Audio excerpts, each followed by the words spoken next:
Hello everyone, welcome to my YouTube channel. आज इस accountancy class में 11th क्लास की वो अकाउंट्स पढ़ेंगे जिसका नाम है टी शेप अकाउंट।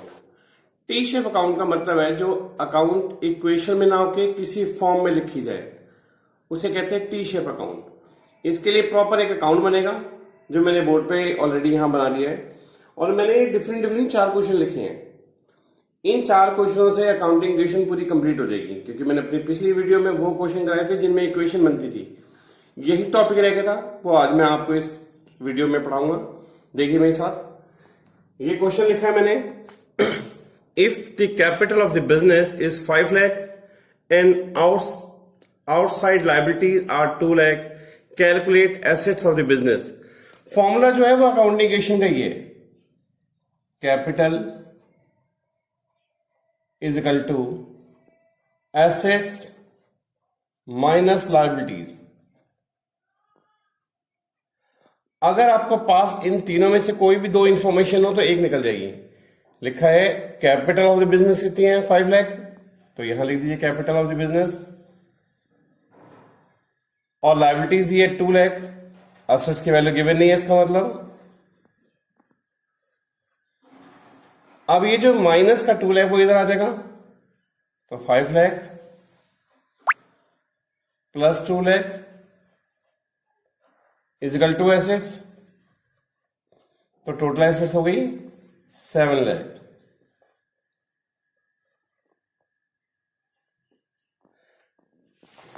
अब यही क्वेश्चन मैंने दूसरा लिखा है, देखिए फॉर्मूला इसमें ये लगेगा, capital is equal to assets minus liabilities। अब इसमें लिखा है दी total assets of the business 2 lakh, asset में लिख लिया, minus and capital of rupees 1,20,000, capital लिख लिया। कैलकुलेट क्रेडिटर यानी लाइबिलिटीज निकालनी है। अब ये इस साइड आ जाएगा और लायबिलिटी इस साइड आ जाएगी, तो liability is equal to 2 lakh, और ये 1,20,000 इधर आ जाएगा, तो माइनस का हो जाएगा, तो लायबिलिटी कितनी बची 80,000 रुपए।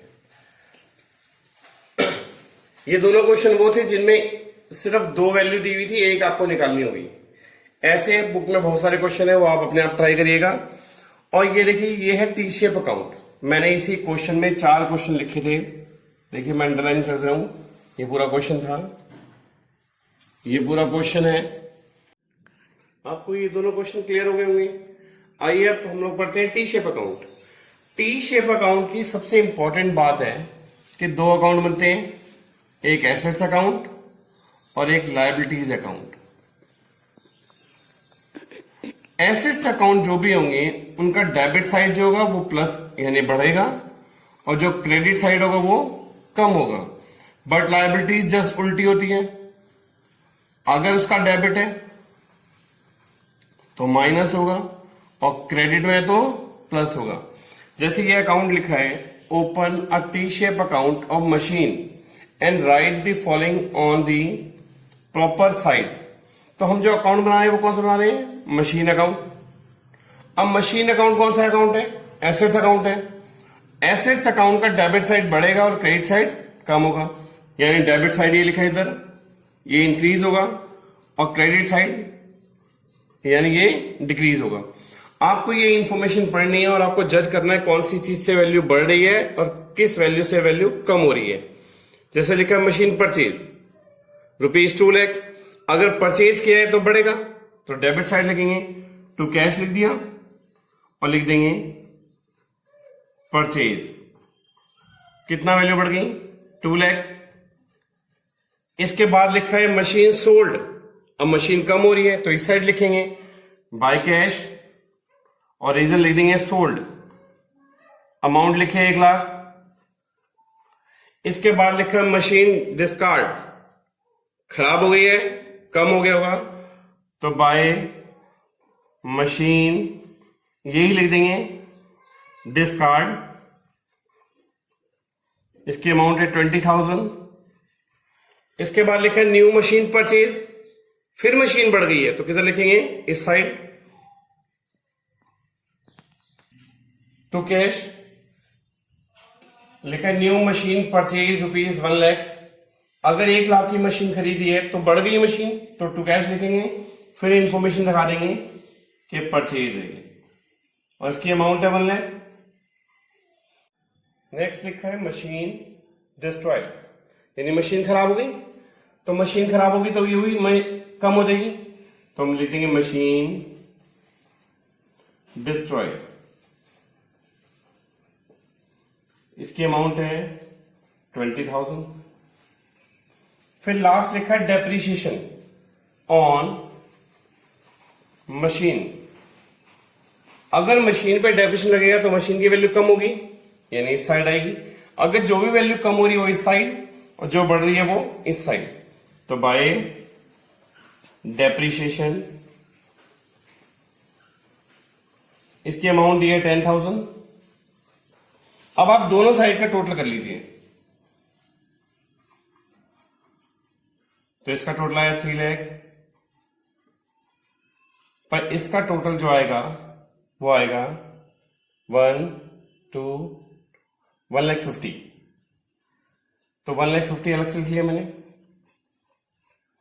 अब 3,00,000 में से 1,50,000 माइनस कर दिए। 1,50,000 पता कहां से आपको, मैंने इन सब का टोटल करा तो ये आ गया। अब इस टोटल में से 3,00,000 में से अगर 1,50,000 माइनस कर देंगे तो बची वैल्यू कितनी होगी, उसे लिखेंगे बाय बैलेंस CD 1,50,000। 1,50,000 लिखते ही टोटल कितना हो जाएगा 3,00,000। तो जो CD है वो जस्ट नीचे आ जाएगा टोटल के बैलेंस ब्रॉट डाउन के नाम से 1,50,000, और इसे पूरा क्लोज कर दीजिएगा एंड में। फिर से एक बार रिकॉल करा रहा हूं कि 3,00,000 ये टोटल है 3,00,000, इसमें ये चारों चीजों को ऐड करा तो इतना आया। 3,00,000 में से अगर 1,50,000 माइनस करेंगे तो 3,00,000 बैलेंस बच जाएगा 1,50,000। अब वो CD है वो ब्रॉट डाउन हो जाएगा। ये अकाउंट तो था एसेट्स अकाउंट है, पर ये जो अकाउंट है इसमें कौन सा अकाउंट बनना, देखिए open a T shape account of our creditor. Creditor हमारे कौन होते हैं, लायबिलिटीज, और लायबिलिटीज का जो क्रेडिट साइड होता है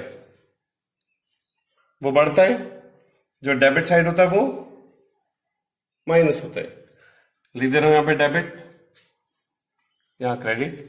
तो मैंने ऊपर लिखा है रिकॉर्ड डिक्रीज, जो कम हो रहा है ना इसमें, ऑन दिस साइड, और लिखा है record increase on this side, उसमें अपोजिट लिखा था मैंने। तो अगर कोई वैल्यू कम होगी तो इधर लिखेंगे और बढ़ेगी तो इधर, क्योंकि ये कौन सा अकाउंट है, लायबिलिटीज अकाउंट। मैं लिख दे रहा हूं यहां पे, जो अकाउंट बनना है वो बनना है श्याम का, और वो कौन है हमारा, क्रेडिटर। लिखा है purchase goods from Shyam on credit ₹1,00,000। 1,00,000 रुपए का सामान हमने उससे परचेज किया है, तो आप देखिए किस साइड बढ़ेगा, इस साइड ना, तो बाई क्या लिख देंगे, परचेजेस। कितना परचेज किया हमने, 1,00,000। इसके बाद लिखा रिटर्न गुड्स टू श्याम, हमने वो सामान वापस कर दिया है, तो कम हो रहा है तो लिख देंगे गुड्स रिटर्न, अमाउंट है 10,000। पेड टू श्याम, श्याम को पेमेंट कर दिया। अगर हम किसी पर्सन को पेमेंट कर देंगे तो उसकी अमाउंट कम हो जाएगी, तो टू कैश कितना पेमेंट किया, 40,000। गुड्स परचेज फ्रॉम श्याम ₹50,000, हमने अगेन परचेज किया है, फिर बढ़ जाएगा by purchase 50,000। Paid to Shyam, Shyam को पेमेंट कराए, फिर कम हो जाएगा श्याम 30,000 से, यानी हमने उससे लेना था 1,50,000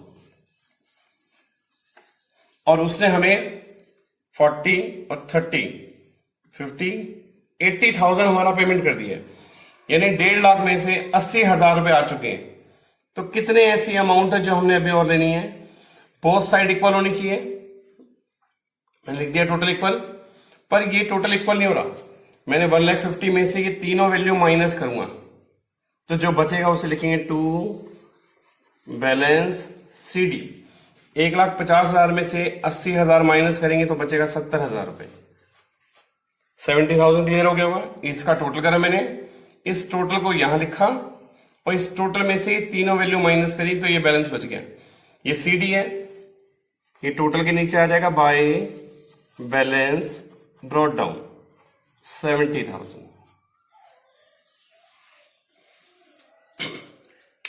ध्यान रखिएगा, ये एसेट्स अकाउंट था, तो इसका डेबिट साइड में लिखा था record increase on this side. ये इंक्रीज हो रहा है तो डेबिट साइड, और डिक्रीज हो रहा है तो क्रेडिट साइड। पर लायबिलिटी साइड में उल्टा होता है, इंक्रीज इस साइड होता है और डिक्रीज इस साइड होते हैं। ये टी शेप अकाउंट है। आपको अगर मेरा वीडियो पसंद आया हो तो इसे शेयर करिए, लाइक करिए एंड सब्सक्राइब करिए एंड प्रेस बेल आइकन दबा दीजिएगा। Thank you, have a nice day.